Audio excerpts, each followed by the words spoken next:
Bom, pessoal, muito obrigado por vocês estarem aqui conosco no programa Mais Cidadão. Eu estou entrevistando hoje Claudinei Fortes, ele que é administrador de empresas, ele tem mestrado, cursos de especialização, professor e consultor na língua inglesa, uma pessoa muito especializada. Estamos falando aqui de cidades inteligentes, de bairros inteligentes, tecnologias de uma nova geração para o benefício da comunidade.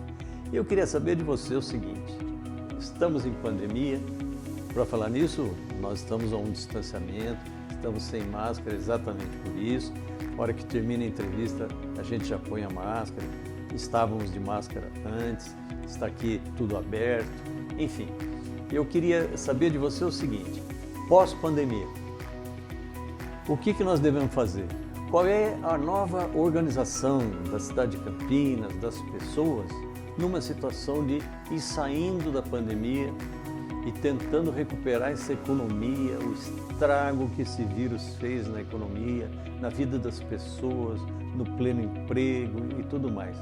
Como é que você, se você fosse, vamos dizer, uma criatura que viesse do alto para cá dizendo, olha, eu vou implantar tal coisa, como é que nós devemos fazer? Bom, professor, eu não iria implantar nada, eu acho que vivem dizendo aí do novo normal. É difícil você falar do novo normal se anteriormente nós não tínhamos o normal. Como é que nós podemos ter o novo normal se não tínhamos, né? Isso aí seria debate acadêmico, né? Mas não vamos tratar disso. Eu acho que a gente deveria trabalhar no debate, principalmente com os governantes, seja com o governo executivo e também com a Câmara, né? No caso de municípios e assim por diante, Assembleia Legislativa, governadores, enfim, vai precisar de muito debate, porque não existe esse tal de novo normal. Né? O que nós que criamos isso. É nós que criamos isso. Certo. Eu acho que cada um está tentando trabalhar do seu jeito. E aí, nesse conjunto, nós dizemos que isso aí é o novo normal. Mas eu queria saber qual era o normal anteriormente, para a gente entender o que é esse novo normal. Eu acho que cada um vai aprender um com o outro e dentro de um debate bem amplo, mas muito amplo mesmo. Eu acho, por exemplo, que não dá para separar a questão das academias, dos clubes, da questão dos bares e restaurantes, do comércio, tudo é alguma coisa que está absolutamente integrada. Exato. Se a economia funciona, os salários vêm, as pessoas que são autônomos recebem, faz a economia girar, os bancos trabalham, a saúde funciona, a educação volta devagar, mas volta à normalidade. Quer dizer, o conjunto dessas coisas é a complexa sociedade que nós sempre vivemos. E agora é necessário, então, encontrar mecanismos que partam de um grande diálogo para encontrarmos as saídas. Não adianta imaginar que um ser humano, num órgão público, seja ele o presidente da República, o governador ou o prefeito da nossa cidade, que vai encontrar saída. É preciso reunir as forças para encontrarmos nesse diálogo o caminho das soluções, não é isso? Perfeito, professor. Acho que nós já viemos trabalhando aí há muito tempo desta forma, isolando suas partes. Quando, na verdade, como o senhor sabiamente disse, precisamos trabalhar no conjunto, no coletivo. Certo. Isso que deve ser trabalhado, sempre no coletivo. Uma cidade é um coletivo, ela faz parte, o cidadão, os prédios, os serviços. Então a gente tem que trabalhar no coletivo. Trabalhando no coletivo e não nas formas isoladas, eu tenho certeza que nós vamos sair disso muito mais fortes.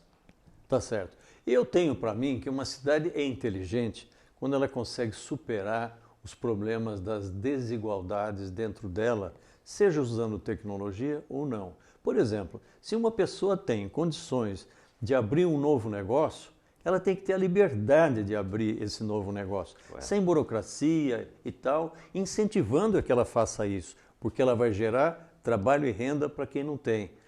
De outro lado, existem setores da cidade que ainda têm falta de saneamento básico, as pessoas moram em ocupações, uma qualidade de vida que ainda não chegou naquele limiar da cidadania que a gente acha que tem que ter qualidade de vida. Então, uma cidade inteligente olha para aqueles que querem ir para frente e olha para aqueles que têm dificuldade. tem dificuldade porque não tem plano de saúde, ou porque precisa de uma vaga em creche e não tem, ou porque essa pessoa precisa de uma saúde que equilibre a sua capacidade de viver com os seus filhos, para ela poder trabalhar, enfim. Para mim, a cidade inteligente, ela equilibra os seus diversos setores, o tecido social mesmo, para que ela utilize essas tecnologias para sair de alguma coisa que já seja mais equilibrada para uma outra que é uma qualidade de vida ainda melhor. O que você acha, Claudinei? Perfeito. O beneficiário dessa cidade inteligente será sempre o cidadão. E o que nós aspiramos nesse conjunto é prosperidade. Uma cidade inteligente que não beneficia o cidadão e a prosperidade não pode ser considerada uma cidade inteligente. Então a gente precisa trabalhar nesse binômio, entregar para o cidadão a sua prosperidade no conjunto da obra. Tá certo. Bom, nós tivemos nesses tempos agora de pandemia uma mudança significativa no processo educacional. A educação híbrida ou a educação remota, onde os professores ficaram nas suas casas e administraram ambientes de aprendizagem com os alunos, os pais, a direção da escola, avaliações feitas ali, e caminhou muito bem, até adiantou um processo que fazia tempo que estava para ser maturado no Brasil, de que os professores se capacitassem para esse exercício, e agora isso aconteceu, meio que na marra, mas aconteceu. Mas infelizmente ainda há setores na área da educação pública que não têm talvez esses ambientes muito bem desenvolvidos, ou as pessoas não estão capacitadas para isso, ou então ainda estudantes não têm o Wi-Fi ou um celular na sua casa que tem a capacidade de baixar aqueles conteúdos que são pesados, né? E aí fica difícil. Então, eu acho que nós aprendemos muita coisa, mas aprendemos também que é necessário dar melhores condições de ampliação da tecnologia de Wi-Fi e tudo para as pessoas. Você já disse isso, ampliando a internet. Como é que você viu esse processo da educação remota? Eu acho que pegou todo mundo despreparado. Eu vou falar que eu tenho uma certa experiência disso. Metade dos cursos que eu fiz em pós-graduação são via remota. Sim. Eu já fiz curso em Harvard, eu já fiz curso em Oxford, tudo via remota. Certo. Até pela FGV, fiz também um curso também nos anos 2000, acho que 2007, 2008, também via remota. Então é uma coisa já antiga e que realmente dá certo. Eu fiquei, no início, a gente tem aquele certo preconceito e a gente fala, pô, será que isso é legal? O que vão pensar de mim? O que é isso via remota, né? Eu lembro daqueles cursos que a gente fazia por correspondência e que muitos achavam assim que não era um curso legal. Mas eu, com a minha experiência, eu posso lhe dizer que é um curso realmente bom. Como o senhor falou, precisa dessa viabilização. Através da internet, você precisa dar essa internet para essas pessoas, principalmente na rede pública. E a capacitação. Ainda há uma resistência, eu sei que é, mas esse método híbrido é o que vai perdurar por um tempo. Tá certo.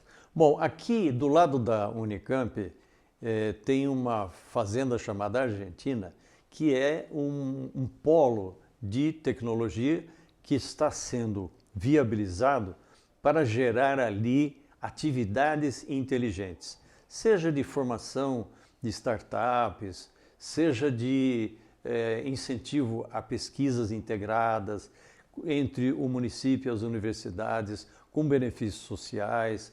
Ali se está pensando em criar uma pequena cidade inteligente, onde dali surgiriam novos cérebros, pessoas com novas tecnologias que poderiam melhorar a vida do nosso país, trazendo do exterior para cá as melhores práticas, etc.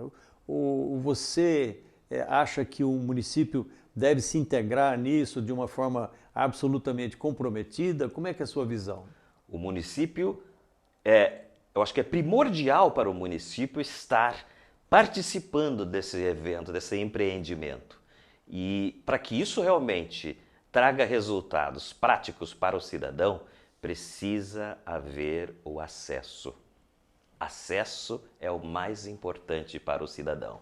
o acesso à saúde, o acesso a esse benefício dessa cidade, né? Professor, podia até repetir onde? Porque isso é importante. Cidade inteligente, é um polo onde vai ser criado, já tem uma liberação do Banco Mundial de US$ 1 milhão para o projeto dessa cidade ser organizado.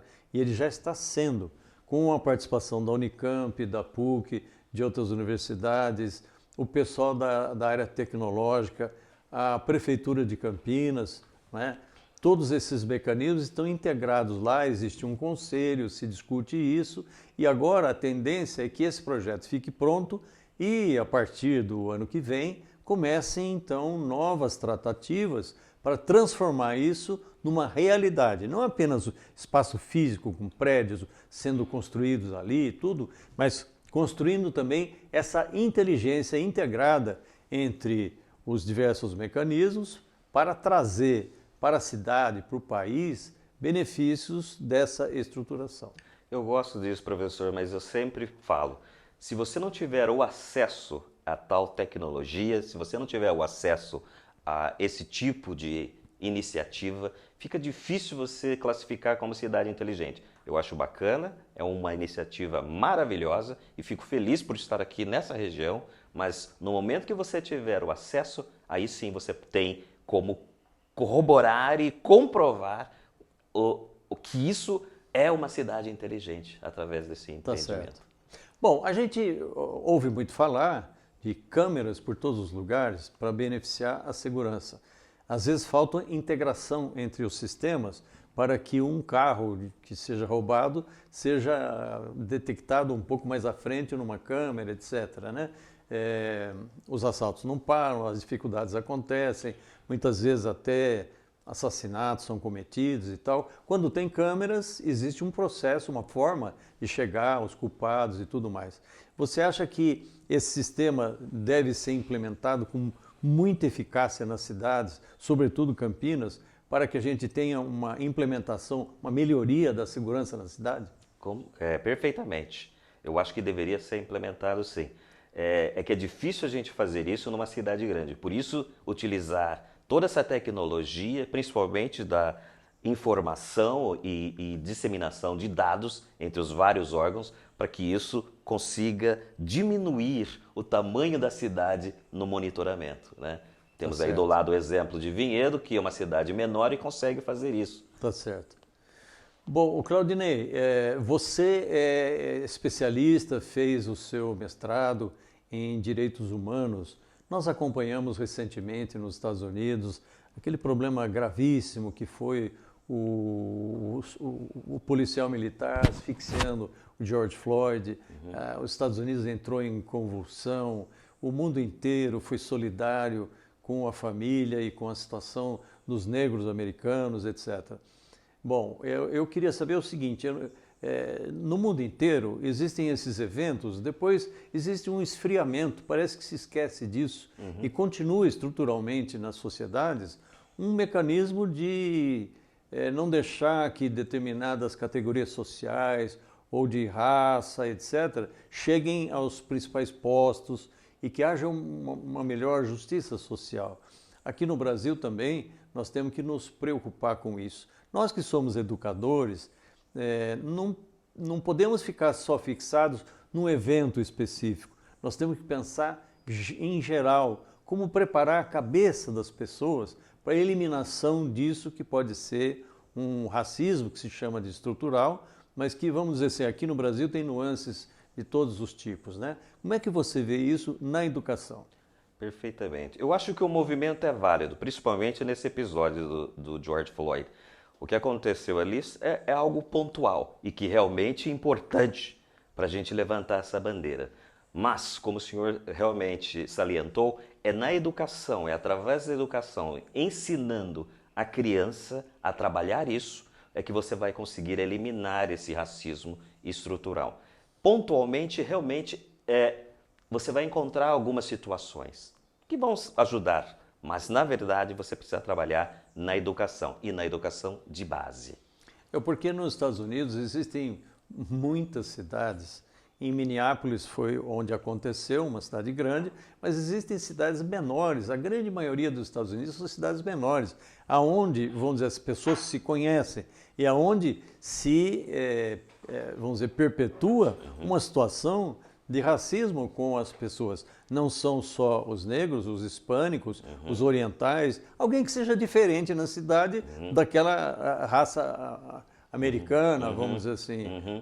Enfim, como é que você vê, como é que é possível pegar isso da cidade grande e passar esse conceito para a cidade menor? É difícil, né? Você numa cidade pequena, você infelizmente tem essa mente provinciana e você tem esse desejo de manter esse certo conservadorismo, né? Sim. Então a gente teria que mudar toda uma estrutura, novamente, através da educação, e a educação de base. Tá certo. Bom, Claudinei, nós estamos quase chegando ao final do programa. Eu queria saber em Campinas, o que na sua visão falta para a gente ter uma cidade realmente inteligente? Vamos colocar em tópicos. Tá. Educação. Nós precisamos realmente disseminar e dar a oportunidade de acesso à internet, ou seja, a redes confiáveis, diga-se de passagem, para que todos possam ter o acesso a esse tipo de tecnologia. Na saúde, poderemos utilizar inclusive parte desse acesso, né, para podermos atender eficientemente o nosso cidadão. Perfeito.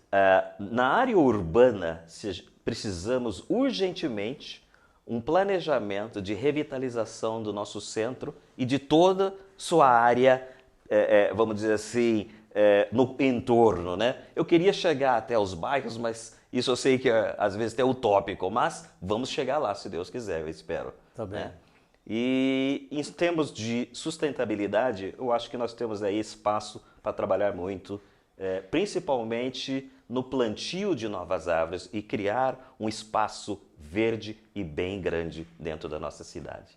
É isso aí. Eu falei com o Claudinei Fortes, ele que é um especialista, é mestre, é da área do direito humano, é da área da língua inglesa, também é administrador, trabalha com tanta coisa. Eu espero que tenha sido muito útil a participação dele no nosso programa. Mais uma vez eu agradeço a sua presença, suas considerações finais. Eu que agradeço muito. E professor, eu espero que o senhor tenha aí um caminho longo pela frente, tentando trabalhar o que nós precisamos aqui nessa cidade, Muito que obrigado. É uma governança. Muito obrigado. A você um grande abraço e a vocês que participaram conosco, nosso muito obrigado, viu? Daqui a pouco vem a Silvia Gourmet apresentando para vocês um prato muito especial.